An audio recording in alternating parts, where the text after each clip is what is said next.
I'm Sunaina Sinha, and this is Win the Day with James Whittaker. You're listening to Win the Day with James Whittaker.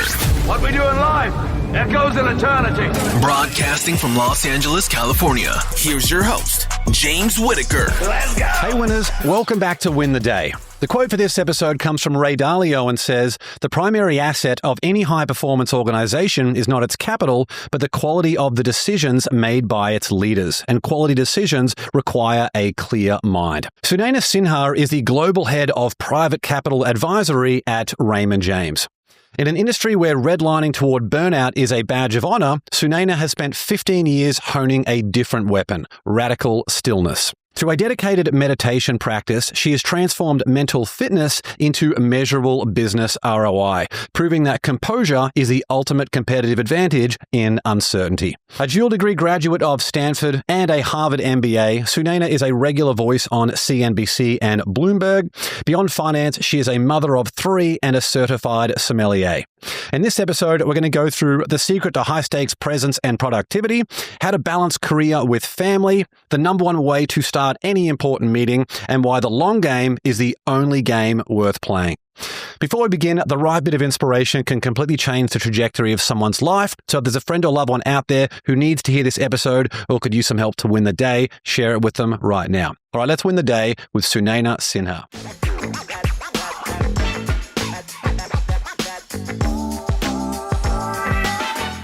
Sunaina, great to see you. Thanks so much for coming on the show. Thank you for having me. I'm delighted to be here. Well, you've had such an eclectic upbringing. So to kick things off, is there a story of struggle or success from when you were younger that helped put you on the path you ultimately went down?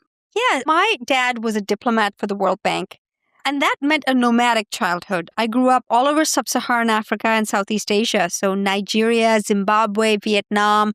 This was my upbringing.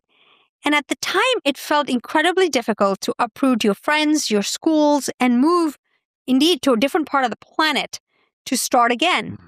And those lessons are lessons that I live by today, lessons in adaptability, lessons in rolling with whatever life throws your way, lessons in connecting with human beings no matter where that you find them. And I take them into my daily job as we speak these days, and I'm so glad for the upbringing today. But at the time, closing down friendships in Zimbabwe and moving to Hanoi, Vietnam, as it was that country was just opening its doors to the rest of the world, was a real lesson in building that resilience muscle. I imagine it would have been very few classmates moving to Vietnam at the same time. Indeed, there were 7 people in my graduating class at Hanoi. I graduated high school in the Hanoi International School, which had just opened. There were 7 of us that proudly graduated that year. Oh, wow, interesting. So what did you learn from your family about building momentum in these new environments? You had to hit the ground running, right? Yeah, absolutely. The biggest lesson I learned in those years was adaptability. That the human being, and by that we mean mind and the body, has an incredible way of adapting to its surroundings. So lean into that. We all have it because as a species, we've had to do it through seasons, through environments that are thrown our way. And so we have that ability to do so. We all just get stuck in our routines and habits. So every once in a while, change it up, mix it up completely and see what happens. And actually a lot of magic can happen in those moments. So my parents kept saying, listen, yes, we find ourselves in Hanoi or Ho Chi Minh City or Harare, Zimbabwe, or Lagos, Nigeria. Get up, get out there and see what happens. Go meet some people, start saying hello. And the other lesson I learned was the beauty of the micro moments, right? Say hello to the person opening the door at the hotel for you. Say hello to the taxi driver. Say hello to the people in the restaurant. That's how you learn more about the culture and inculcate into the zeitgeist of where you find yourselves. And I keep doing that to this day.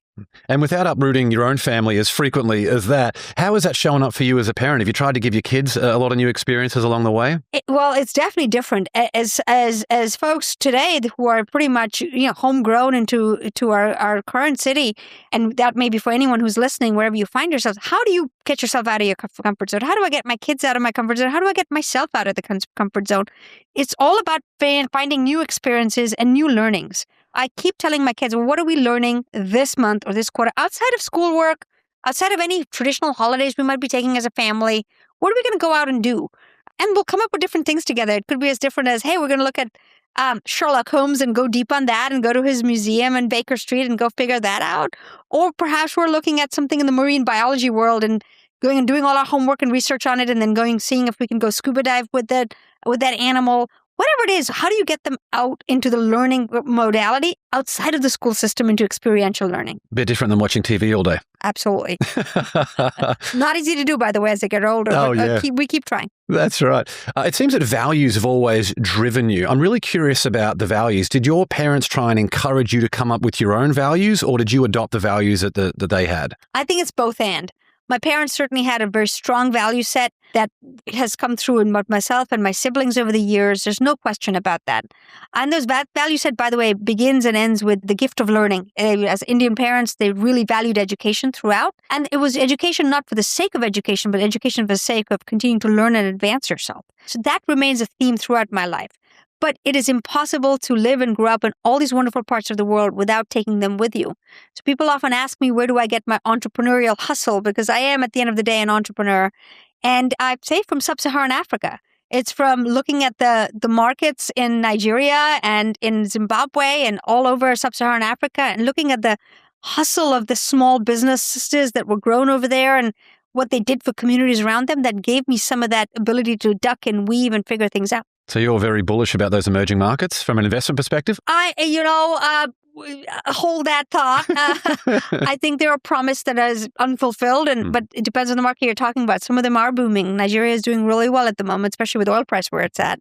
So you can't paint the entire continent with one brush. But what I will say is that there's incredible learnings that came from growing up in those environments of, hey, you got to figure it out. There's very few structures. There's very few processes.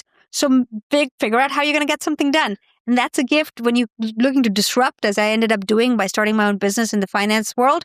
You have to figure it out for yourself. And how are you going to do things differently and create value differently? Well said. And how did those values show up for you when you were a teenager and a young adult? I feel like that's a time when you have those moments of self-doubt or self-belief. Like these are the times when you make decisions that can start to determine how the rest of your life unfolds. So how did those values that you had really instilled in you at that point help you navigate that interesting time? Yeah, it's a wonderful question. So, when in doubt, lean into what you know best and what you know to be most true. And at the time growing up and having to, duck and weave through continents, one of the things that I held through was, okay, what is my educational grounding? And let me lean into that, like the book learning and the experiential learning that was available to me at the time. The second one is my parents were quite religious at the time, but not very, but they were certainly spiritual. And that's what, but they had spirituality in their own ways. But they had some religious practices, but a lot of different ways that they were following their spiritual paths. My dad was into martial arts, a very senior, seasoned black belt karateka, and he did it through karate and tai chi and the martial arts. So very different way to how my mother practiced. But seeing both of them lean into the spiritual realm to find that grounding as things were changing and spinning around them was incredibly educational for me. And so when times got tough, and as a teenager, when the angst set in, which it does for all humans in that age group, that was what I leaned on. I was taken to my first meditation course when I was 12 years old by my dad. It gave me a tiny glimpse that there is an ability to quiet your mind. What was that again? So you could reach for that. Growing up, my dad also taught me Tai Chi and karate, and I leaned on that as well as a way to channel some of that angst out of my system. So you lean back to what your parents are bringing your way. And even if you're not, you find ways in which you are able to cope. This is how the resilience muscle does not get built in the comfort zone. The mind has to go through some kind of challenge. Now, that challenge can be an externality, or the challenge can come internally when you're going and doing your own inner work. But it's built at that pressure point. What age did you feel like you had control over your mind and your thoughts and ability to create stillness? Jim, still trying. It's an ongoing journey. Anybody who says who's figured it out is definitely Buddha. But I think that it didn't happen for me until I found my way to Vipassana meditation. For those who don't know, Vipassana meditation is an ancient way of meditating. It was the way the Buddha meditated. It's very purist. It came out of Burma and spread into India and then into the Western world. There's centers across the United States, across Europe, that offer these courses for free, but they're hard work. They're 10-day long courses. Beginner courses are 10 days long, and they're done in silence. And it's deep inner meditative work, both to quiet and still the mind, but then also to help clear whatever is weighing it down. It took a few courses for me to find a daily practice. If there's one takeaway for any listener here is, it doesn't matter what your path is. It could be meditation. It could be something else. There's many paths. Whatever it is, make sure you deposit into it daily. because that's how you build the repeatability and the ability to fall back into the practice when you most need it.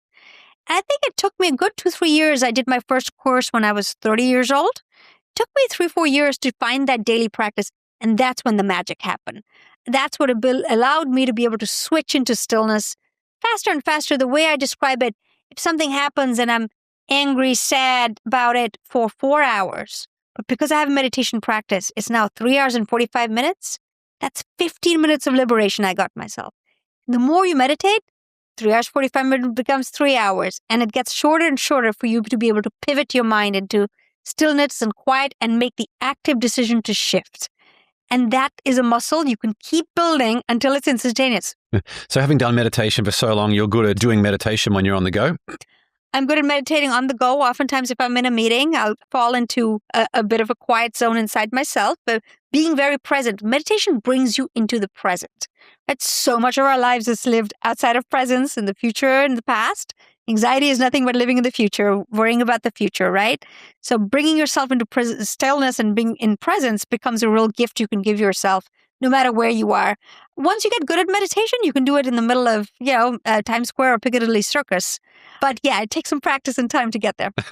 And what about the logistics of a silent retreat? I mean, 10 days, are people sharing meals in silence? Are you doing your own thing? How do they communicate instructions to the people who are doing the course? Yes. And, by the way, I went when I was pregnant with all 3 kids. I went when they were babies, toddlers. I go every year and have done since 2011. And as far as I'm physically able, I will do so for the rest of my life, because that's where the deep inner work is done in quiet and stillness. So they organize the courses beautifully. There are meals offered. They're done in quiet. You take the vow of noble silence. You can speak a couple of times a day to ask questions of your teacher, of the meditation teacher who's present. And if you have questions on the technique or any issues you're facing, you can go discuss them. And they'll check in on you a few times during the 10-day period. But other than that, the goal is to go inward. When you cut off the external stimuli, you learn the first big lessons about your mind, that the noisiest place on earth is actually not out there, it's actually in here. Your mind is dangling from one thought to another thought all the time. It's like, how do you quiet that noise? Becomes the most important thing you'll do there. But it's wonderfully organized. Nobody speaks to each other. There's very little eye contact. You and I are making eye contact. We're communicating.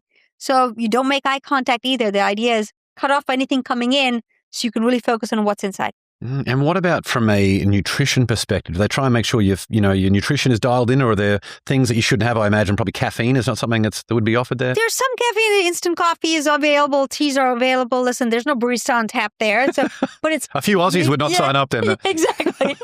But it's a healthy vegetarian food. And there's plenty of variety being offered there. It's actually a wonderful buffet spread. So you can go and help yourself. And it's funny, the first 2 days, if you're a new student, you can see the new students, the first few days, they're like heaping it on themselves. They're like, I don't know how much food I'm going to get, so let me just take as much of it as I can. And then by day 4, day 5, all that anxiety of, I'm being fed well here, I can relax. All of that sort of leaves the system and they're able to calm down. It's nice to see. So when you go back to these retreats, are you just brushing up again on the fundamentals, or are you pursuing more of an advanced thing? Like maybe you have achieved what you need to achieve and it's just going back to refresh and all the people I talk to in terms of success, like there's never a bad time to continue and check in on the fundamentals, right? Yeah, and I think your work is never done, right? If you have the ability to continue to hone the mind muscle, so that you control it, it doesn't control you, you go and do that. And I get to decide more and more often how long I want to spend on an emotion or a thought. Do you know the most frequently asked question of me is, I wake up at 3 a.m. and my mind is racing. I don't know how to turn it off. It's the ability to just bring your mind back to whatever you choose to land it on. That's the power you're building within yourself. And it is the one and only superpower any of us can build. So I'm going back to continue to hold and hone that, to continue to sharpen the mind, to continue to build its ability to look inwards and clear any debris and any baggage that's weighing it down and weighing me down as a result. All that happens in those silent 10 days. So yes, in the first few courses, you are going to beginner courses. But as your meditation practice gets more advanced, there are more advanced courses available. I try to take one for more senior meditators these days. It just enables more quiet work, but the technique is the same.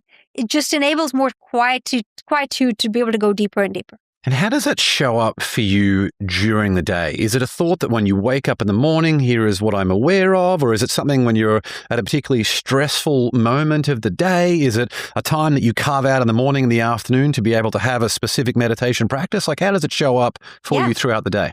For me, it starts, the day always starts with a 1 hour meditation sitting. That's non-negotiable now. And some people will react and say, 1 hour, that's a long time. It doesn't matter where you start. I didn't start in an hour. I started with a few minutes a day. And as the mind got quieter and stronger, a few minutes became a few more minutes. And over time, that's landed on a 1 hour morning sitting and oftentimes a second sitting in the afternoon or evening. So a daily practice, a strong grounding practice of stillness is the first way it shows up. But the second way and the most important way is that it keeps showing up throughout the day and throughout my life in making sure that there's that tiny gap between action and reaction. And in that stillness is so much magic to be able to choose your path, to choose to show up with whichever muscle you need to. Sometimes I do. I work in the world of banking and finance. Sometimes I do have to show up with tough decisions. Sometimes I do have to show up with a tremendous amount of compassion. But it's that ability to have that space between action, choice, and then the reaction. That's the ultimate gift of the meditation. And an ability to say that nothing out there, no amount of money, no deal, no client, no board seat, no accolade, and also no tragedy can shake who I am in my inner world. That's the superpower. What could be more important in today's world too, right? I feel like it's getting worse and worse with our attention getting pulled in, different directions. We're comparing ourselves to other people on social media. We might have two working parents in the household with kids. There's a lot of things going on, right? So finding that stillness, so important. Indeed. And saying that, okay, there's a lot happening out there, but none of it changes what happens inside me, that I can actually choose if I'm going to be anxious about this or if I'm going to worry about this, or I'm going to actually let it sway me perhaps to being incredibly excited. And it's great to be excited and feel pleasure, but that is as ephemeral. It changes as quickly as the other stuff does. Yeah. So bringing yourself back to equanimity and enjoying the ride for what it is, I call it almost, it's true joy rather than happiness. Happiness can fleet in and out, but that peace and joy you have inside you, that's what you're here to cultivate and have that, last during the day for longer and longer periods. And it's really helped me with decision making too, right? To be able to say, okay, what values, what has resonance, what doesn't. So the ability to feel into that very deeply becomes really important. The more senior you get, management leadership is a tremendous gift. I've been gifted it, but I don't take that responsibility lightly. And this meditation inner work allows me to do that at a deeper level with my people as well. Would you be open to sharing a little bit more about what that looks like for you when you wake up and you say, cool, now I'm going to go and carve out that time to go and do the meditating, just what that looks like for someone who might be interested in replicating something very similar to what you're doing? Yeah. In the context of that, sorry to cut you off, in terms of like people who, I think they might think, oh, it's okay for her, but it's like you are a parent. You know what it's like to have a very busy household and commitments and full calendars and alarms and everything else. That's what I meant in terms of the lens of the busy, chaotic life of the modern world in terms of family and career, as well as just being able to have the priority of that. Absolutely. I have 3 young kids. And life is full on 3 kids, 2 dogs, a busy household, a job in finance, board seats, so on and so forth. It's what is most important to you. Do you find time to shower? Most people do. Do you find time to brush your teeth? Most people do. We often find time to go take care of our physical bodies. So we carve out time for what we know needs maintenance and what we know needs to be strengthened, like going to the gym or going for a run and so forth. The mind is no different. Right? What is it that we do for our mind to continue to grow the resilience and adaptability of the mind muscle and make it stronger and stronger? Why do we make our body strong? It's so that if something happens, right, we're strong enough to face it as a physical body. The same thing is with the mind. So it's all about where do you put your priority and your intention. What does that practically look like for me? Whether I was meditating for 10 minutes a day or 60 minutes a day, it's irrelevant. I would just make the time for it and then do it. It was a non-negotiable part. How I started the morning is the first thing I do in the morning. It's often before my kids wake up. My kids are up at around 6:30 a.m. every day. So for me, the meditation sitting is often 5:15, 5:30 to 6:30. And then I'm available for my kids for morning routine and everything that brings before we all scatter in our different directions, them to school and my husband and myself to work. That's how it shows up to me as that anchor sitting. But sometimes I'm not able to get up early because I've flown back from some business trip or because I'm somewhere else in the world. And so then it's a question of, okay, let me go to what I have to do in the morning or the afternoon, but I'll get it in just before bed or I'll get it in the afternoon. My favorite technique is when someone tells me, I don't have enough time to fit this meditation thing in. I was like, pull up your screen time usage. Let me find you those 10 minutes real quick, right? How many of us are, using our screens as that distraction, as a stress release, which it very much can be. Can we carve 10 minutes a day? Let's just start with 10 minutes a day from that towards meditation. Yes, we can. You carve out 10 minutes from your 5 hours a day on your phone. Indeed, easily. What happens if your kids wake up when they were younger? Would they know not to interrupt you? Would they give you that boundary? I've told my kids, listen, meditation is important, but whatever's happening to you is more important. So if you need me, come and knock and tell me what's up. And oftentimes it's because, brother is pulling his hair or, something that somebody threw cereal at somebody. And that's okay too. You have to ride with what life throws your way. And if it's something, doesn't require me urgently, then I'll say, hey, go back and I'll be with you shortly. And I'll continue meditating. If it's a crisis because, hair is indeed in hand, I need to run, then I need to run. Sounds like you're talking about my house there. Exactly. But I'll come straight back and I'll finish up. Yeah, many parents can relate with that. Yeah. What if the next 50 days determine the next 50 years of your life? I've spent 10 years interviewing the world's top performers, Navy SEALs, Olympic gold medalists, billion-dollar founders, asking them a simple question. What's the one thing you do to win the day? Those answers are now yours in a free ebook called 50 Ways to Win the Day. 50 battle-tested actions from ordinary people who use them to become extraordinary. Are you next? Let's find out. Download your free copy at winthe.day/50ways or click the link in the show notes. In 2011, you found yourself at the helm of your own business when you had that for a decade before it was acquired in 2021. What were the lessons that you learned from that 10-year journey in your life? The biggest lesson I learned was to be the change I wish to see. I had started a business in financial services. Financial services doesn't have a tremendous amount of innovation and entrepreneurship associated with it. Generally speaking, it's a general statement. There are exceptions. But certainly not many that looked like, that had founders that looked and felt like I did. Right? Very different at the time. I was very young. I was 30 when I started the business. I was working in private equity, which is a very entrenched industry with long-term relationships that are already in place. I was just trying to disrupt into that. And I was trying to do it differently.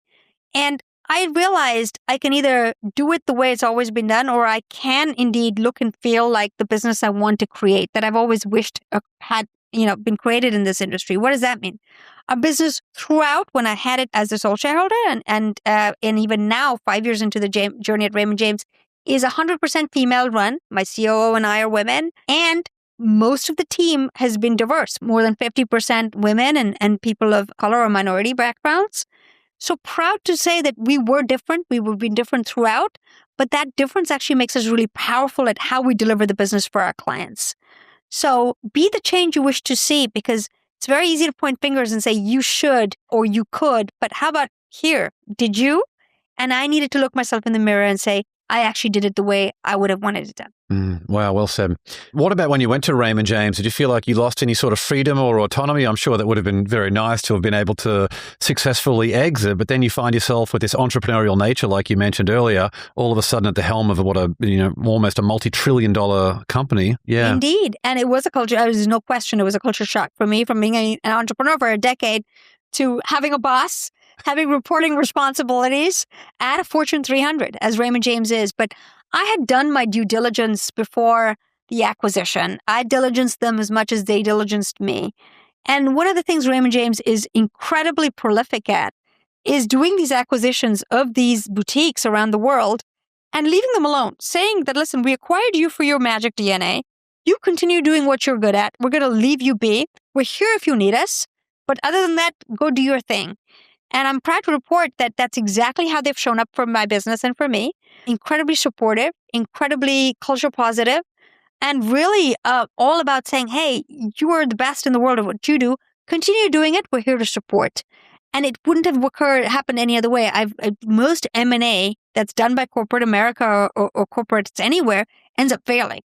And in the case of Raymond James, that hasn't been the case because they leave the autonomous part to the entrepreneur. And that's been a real gift. So it strengthened everyone. Yes, absolutely.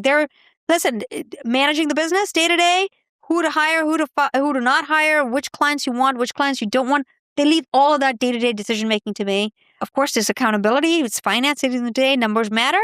But other than that, it's all about, hey, it's a great place to work. Go do your thing. There's been a lot of speculation. There's a lot of talk about, ski resorts getting owned by private equity and a lot of those things where the prices go up, the service goes down. The thing that you're talking about there is playing the long game. And it's one of the things I mentioned in the bullets at the start, that for you, it seems that so much of your life is about playing the long game. Yeah. So how do you feel about, I guess it's hard when you've got investors who want a return and they're very detached from the businesses. It's a real business. It has real staff. It has real customers who want that great product. Where you get a lot of these companies that come in after a couple of years, they change the formulation and they strip a lot of the costs, and it seems to be a bit of a short-term experience for them. So how do you feel about that whole situation? When I say play the long game, it's because the private equity industry generally holds these assets for multi-years before selling it on. Unlike the hedge fund world, that can trade in and out of paper. These owners, these investors have the ability to really shape a company. That's what you're talking about. And where we like to work most often is at the lower end or the mid-market end of private equity, where it is about buy a small business, grow it, make it a lot more valuable by growing the employee base, growing the client base, investing in the business, making it more productive for the communities and the societies it inhabits, and then selling it on to a bigger owner. What you're talking about definitely happens in private equity. And they definitely take the view that actually we're making the company more efficient and stronger by cutting, quote unquote, the fat so that all that's left is a muscle. You have a more productive engine at the end of the day. Does it sometimes cut into muscle? For sure, no question about it. And what are they solving for? Private equity is, unlike in other parts of the world, the US, Western European private equity model is about solving for shareholder return. And sometimes that does mean increasing prices, and sometimes that does mean layoffs too. All in all, most private equity businesses that are owned by private equity end up creating tremendous value for society because they end up leaving businesses a lot stronger than when they entered, and also a lot larger. That's just how the incentive model is structured. Is it perfect? Absolutely not. Is it ruthless and a little bit too far removed from the consciousness of the people that they're managing? Absolutely it is. But most of the time, when done well and when done at the lower and mid-market end of the industry, it does create healthier ecosystems. And I think that's what causes the vibrancy of the U.S. economic model, is these small businesses that become medium businesses. That is, at the end of the day, at the heart of the American dream, is you're able to grow things with capital that is provided to you and skills and value-added expertise so you can grow something stronger. But it's definitely not a perfect model. And I think the industry is dealing with a lot of reckoning right now because there were a lot of businesses bought at the top of the market where that model has broken. So it is creating a separation of the wheat from the chaff as we speak. Yeah. Plus the founders want an exit too, right? Like they're launching the business, they're in the grind. They want to make sure they get remunerated for their efforts. Indeed. They have an exit. So the management team needs to be incentivized alongside the private equity owners, or the model simply doesn't work. You have to have founders who, if they're staying with the business, need to know there's no new owners in charge, and those owners are going to want things then their way. But if the founder wants to make money through that journey, it is an aligned model, but the two have to go hand in glove. Yeah, it's interesting. We've had founders of, Olipop, Poppy, Vital Protein, so many others on the show. And it's just, you see how much work they put in behind the scenes, and it's nice for them to get recognized and rewarded. And ultimately, when they can stay on for at least a couple of years to make sure they have that continuity, I find is really interesting. I think that is founders rolling into companies. That's the best private equity incentive model because the two end up creating something much more valuable than the founder would have ever dreamed of. And that's what the scale model of private equity can really be in its best form. That's the dream, isn't it? Yeah, Indeed. The win-win. Are there any companies that you've worked with over the last 15 years that have just been a great success story that you can share with us? So many. And it's a bit like ranking your children, right? It's probably hard to imagine what one or do two. I not say? My current client said, I'd say there's so many that I can think of because my clients are generally not companies. They're rather the private equity funds that own the companies. And we work with some of the best in the world, all the way from the smaller end of the market, all the way through the mid-market to the large end.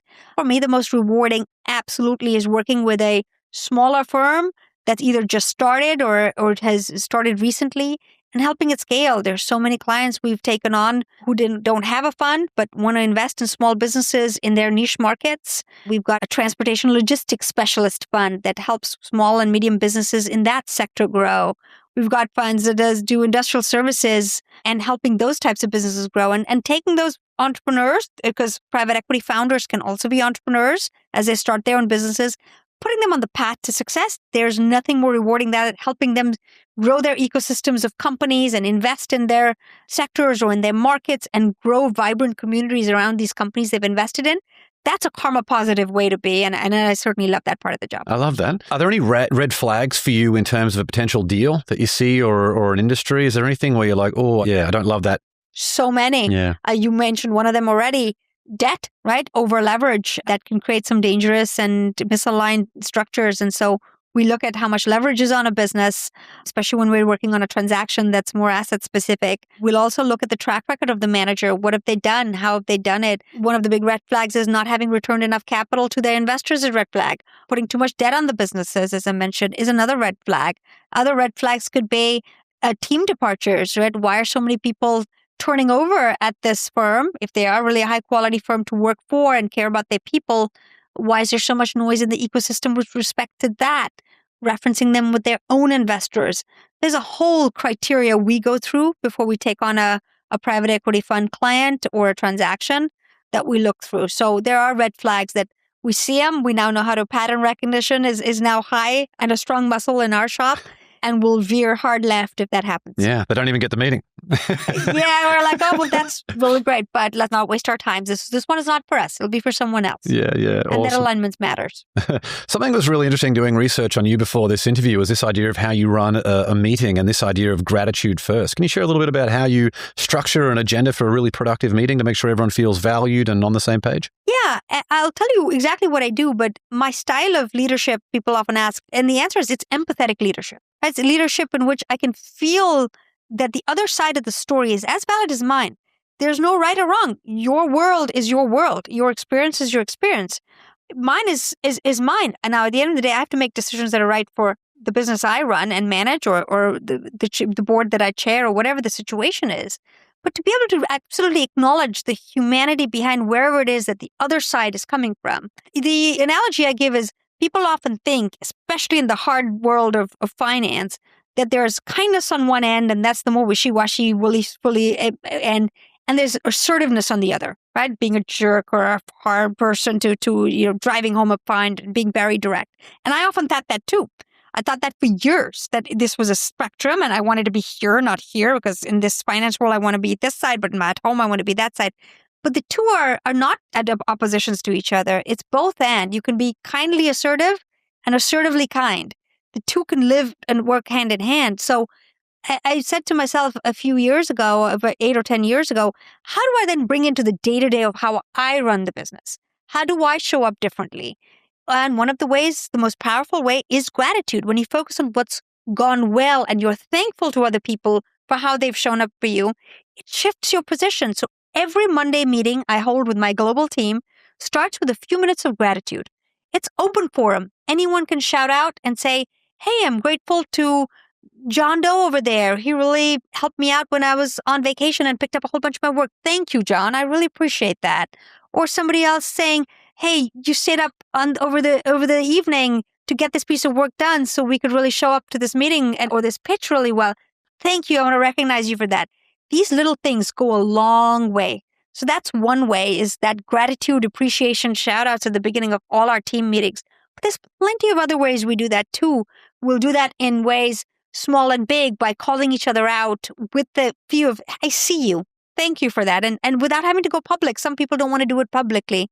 We'll also do that once a year through self-appreciation, right? What is it that you want to share about yourself with your colleagues? You can be as vulnerable or not as vulnerable as you like. You may have nothing to share at all. But ensuring that there's formats for people to be human, right, to show up with vulnerability, it really opens up the space for people to be real. I say it all the time, there's no such thing as work-life balance. It's all one life. And we want to be able to integrate and show up authentically as our real selves. And I am somebody who cares deeply about empathy and kindness. And so I want to make sure I build that into my daily practices, weekly practices with my team. People want to know that they matter, right? It's so powerful. I just love everything you shared there. Yeah. And they want to know that they've been seen. Yeah. I don't have to agree with what they have to say. And I don't have to agree with where they're coming at things. But I do let them know that I see them, I hear them, but there'll be a different decision. That's okay too. But that ability to be seen and be heard is so important these days. How do you gain clarity on the individual aspirations if you're doing like a one-on-one with someone as part of your team? Are you trying to get to the heart of what matters for that person so you can have a role in their development or help them get to where they need to be? Or do you have a certain way of making sure that if they have any feelings left unsaid, that you're able to sort of draw out some of those? Like, how do you manage those more one-on-one, more personal conversations that you have with imperative people in your team?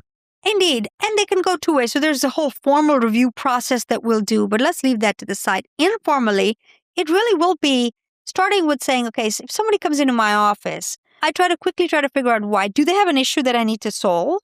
And then the question becomes, what would be most helpful to you? Do you want me to just listen and while you vent and be an empathetic listening ear? Great. Or am I going into fix it, solve it mode in which you want me to do something that will help you ameliorate the situation you find yourself in? Or are you actually looking for some different type of outcome here? Like you just want me to coach you on something that's coming up over and over again for you as a recurrent pattern. So sometimes I'll ask the question pretty deliberately, hey, am I just in listening mode here? Or do you want me to do something? Or do you just want me to be a certain way with you, right? Listening, doing, being. And that is a different modality that you need to switch yourself into. We make everyone on the team take the Enneagram. If you haven't done the Enneagram test, you should. It's just a very effective, it's a spiritual tool, but it's a very effective personality tool. Everyone's asked, how do you like to give and take feedback? And how do you want to give and take me receiving you when you come into my office? And I've got those notes. So when I know, hey, so-and-so has entered, they really are very sensitive to feedback. So I'd be very careful when I land my messages. Other times, it's actually the opposite. I got to land it like a punch on the nose or they don't even hear it. And so knowing who and how you're going to show up for people really matters. But it first starts by saying, I'll either ask or I'll suss out very quickly, okay, what's needed from me here? And then I'll try to gift that to them. Sometimes I have the time to be able to be in real receive mode. But other times I'll say, hey, I've only got 10, 15 minutes now. So go straight at it with me, especially if it's in a fix-it thing. But if it's any of the others, let's put some real time aside so I can really hear you out and try to fill into what is it that you need and either, be that reception container for you or actually try to see if I can help coach you out of something that's showing up over and over again with your colleagues. Because chances are, if it's shown up once, like, okay, now you're back in my office because it's shown up again. Okay, now we got to do some real work. Let's figure out why this is happening and how you can, do some practices to shift you out of this behavior. God, so many of the things that you said there are just the ingredients of just an amazing leader. Thank you for sharing that. I probably should have said, if you feel comfortable sharing at the start. I realized as I asked the question, I was like, wow, I probably should have asked for permission first. But thank you. That's amazing. It's definitely not perfect and it definitely takes time. And that's what you need to carve out, that many people find themselves in the role of manager. And it's an accidental find myself in and then try to figure it out. That very much happened to me for years until I figured out, okay, actually, this is a real gift. It's management and leadership as service. I'm in service of these human beings that are finding themselves with me for a chapter of their lives, a season of their lives. So I've got to really give them the time to try to grow them and invest in them. You've mentioned a lot already about the sort of mental fitness practices that you have and that you do personally and with your team. Where do you see the unseen cost of a leadership team that lacks a mental fitness practice? Like, where does that unseen cost show up for them in an organization or on the balance sheet? 3 ways. The first is toxic culture. And toxic culture means high turnover. And that's a real cost. Every time somebody leaves and you've got to replace them, that's expensive. That's time lost, that's capability lost, that's resource drain, that's reputation hit. The second way that it shows up, quite frankly, is burnout and overwhelm. Back to toxic culture, but before it gets toxic, it just gets really tired. So it can't be productive. The machine doesn't have much more to give because it's a machine. It's not human beings. It's lost its humanity. And that is a real cost too. That there's not a performing organization. You're really just trying to eke it out of it because you could and should and because people have to, not because they want to. And then the third and final way that I think the cost really comes home to roost, if you will, is just you as the leader and the management and leadership team get deeply unhappy and deeply unsatisfied. Because I do feel that there is a karmic wheel here, right? The energy you put out reverberates right back into you. So if this is the way you're treating people like numbers or like they're part of a machine or they're cogs in a machine, and that's the energy you're putting out, that actually you're one of many and do your job. And if you don't, I'll find someone else. If that's how this is rotating, that's coming right back to you. Someone's going to treat you that way eventually. And how's that going to go? So That's the cost. And then at some point, you'll be the one departing for something newer pastures.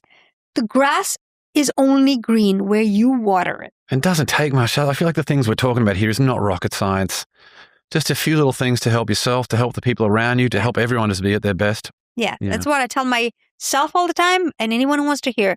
The grass always looks greener over there. It's only green where you water it. So water it where you are, because you get to plant and garden that. And what did you learn as a parent that you didn't learn during your career? Wow, how many things? How many hours do you have for this podcast? Separate podcast, yeah. Yeah. Our kids are our greatest teachers. They're mirrors into our prior selves, into our future selves, and of course, are deeply present. So they will stretch you across time, across the lineages, and it's the best dojo. Parenting is the best dojo. It's how you apply everything we've talked about live in action. But beyond that, I feel like it's the best playground. It's a place for us all to show up and do over and play in ways that we didn't get a chance to perhaps do when we were kids and under a very different tutelage system with our own parents. And by the way, we all have that, right?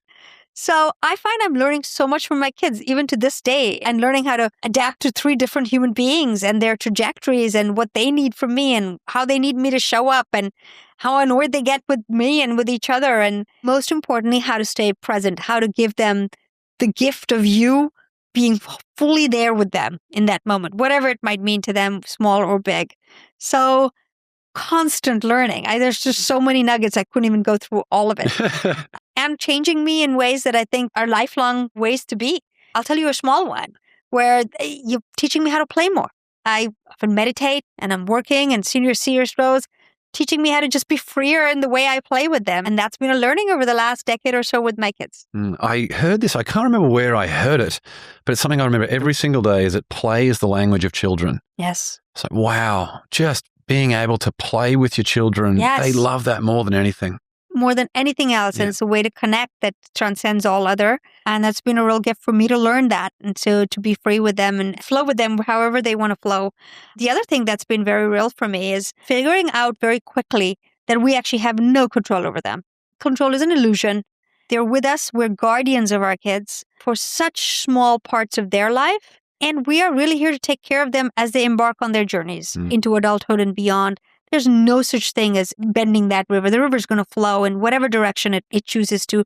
Your job is just to guide it, to make sure that there's enough guardrails on both sides so that it continues to go in whichever direction it chooses. So that's been a real gift to me. What a privilege. Yeah, and sometimes the more control you try and have over the situation, it does the opposite, right? Like Khalil Gibran's got a great quote when he talks about what you mentioned there about this idea that your children are not your children. Yes. The moment you sort of try and, this person's always going to be here, I've got to try and do everything I can to make sure they lead the perfect life. I feel like you've lost before you've even begun. Yeah. The other quote I love is with children, the days are long, but the years are short. Yeah. And that's exactly how it feels when I think about, how quickly it's gone by already and how quickly the rest of this will as well. All the learning that I've faced also comes down to identity. So many people I know, many of my friends over-identify as a mother or over-identify as a boss or over-identify with any one of these identities. So my kids have taught me that lesson. None of it is mine, right? I'm here to be guardian of the business or guardian of the kids for chapters of their lives and mine. So to hold that lightly and to enjoy it while it's here. Yeah. Oh, it's so good. I feel like you shared a lot of great tips there and insights for parents. What about for kids? Is there something that every kid needs to know about life? So I'll go back to what I know best.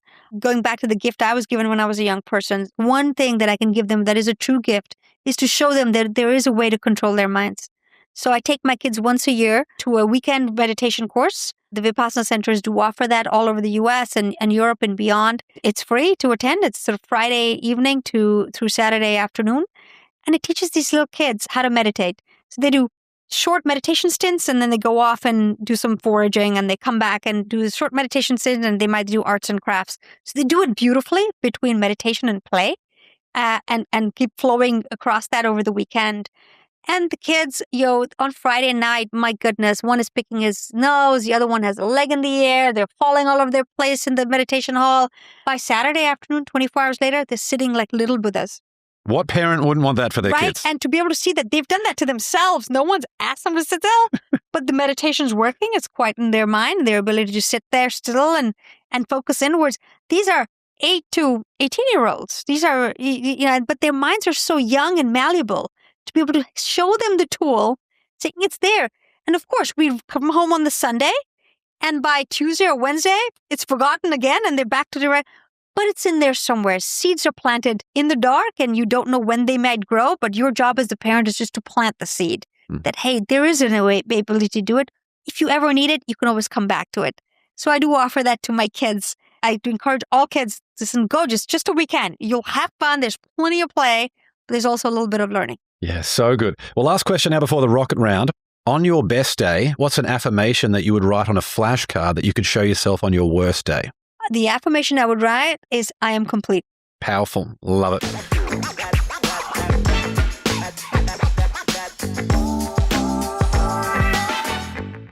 Let's now move into the Win the Day Rocket Round. 10 questions for some quick answers. You up for this one? Let's do it. Number 1, what quote inspires you the most? Mahatma Gandhi, be the change you wish to see in the world. No, I feel like you love a good quote. We've shared many good quotes on this episode. That's so my good. favorite. A person after my own heart. I love it. Number 2, morning coffee or evening wine? Morning matcha. Morning matcha, nice. Number 3, what's one bit of advice you would give your 18-year-old self? You can have it all, just not at the same time. Great. Number 4, what book do you gift the most or that contributed most to the mindset you have today? What I Wish I Knew When I Was 20 by Tina Seelig. She's a professor at Stanford. Phenomenal book. Any particular insight that you recall? Incredible insights on creativity, adaptability, taking life lightly, investing in your inner self. So many nuggets in that book that I wish I'd had when I was 20. It's my favorite gift to anyone graduating or any person, actually. Awesome. Number 5, was there a vulnerability you once hid within that became your superpower? The ability to quiet my own mind. So I had a lot of anxiety when I was a young adult. I used to hide that and say, well, isn't that something to just brush away? There was so much intelligence in that because it took me on my path to meditation and beyond. So yes, it's become the vulnerability has become a superpower now. Number 6, what's one thing you've learned about failure? It is the best teacher. Pain is the best teacher. And it is the ability to pivot from pain that has made me as successful as I am today. The more you embrace failure, the better and faster you will grow. Number 7, if you could sit on a park bench and have a conversation with someone alive or dead, who would it be? Oprah Winfrey. She embraced the ability to look inwards and the spiritual journey when people were not even talking about it. She created the zeitgeist. She brought it into the global consciousness in so many ways. She's a profound self-made woman entrepreneur. I'd love to sit with her. Number 8, what tool or resource best helps you run your life or your business? But the tool or resource, apart from Vipassana meditation, because that is the ultimate tool that helps me run my life and my business, I'd say the one that I really can't do without these days is a really, really good LMM. I mean, it's changed my productivity game. I use 3 or 4 for different types of work in my personal and business life. I love them. AI, it's so good, isn't it? Yes. Yeah. Number 9, share one thing on your bucket list. Going to Petra and Jordan. Nice. I'd love to do that too. Yeah. Yes, amazing. I'll come with you. And last question, number 10, what's one thing you do to win the day? Meditate. Yeah. Love it. This has been so powerful. Thank you so much. Well, there are a bunch of ways to connect with Sunaina, and we'll link to all of these in the show notes. You can follow her on LinkedIn at Sunaina Sinha and Instagram at Sunaina London. Again, all that and more will be linked in the show notes. Sunaina, seriously, this has been so powerful. So many insights. I've learned so much. Thank you so much for coming on the show. My pleasure. Thank you for having me. Thanks for joining me on another episode of the Win the Day podcast. We want to hear your thoughts on what we covered today. So drop a comment on the YouTube version of this episode with your favorite takeaway, any questions you have, or what actions you'll be taking as a result of what was shared in this episode. And if you found value in the Win the Day podcast, leave a 5-star rating on Spotify and Apple Podcasts. You'll find a link to both of those in the show notes. It'll only take you a few seconds, and more ratings really helps other people discover the show so they can get the mindset upgrade they need, and we can bring more winners into the Win the Day movement. That's all for this episode. Get out there and win the day. Until next time, onwards and upwards, always.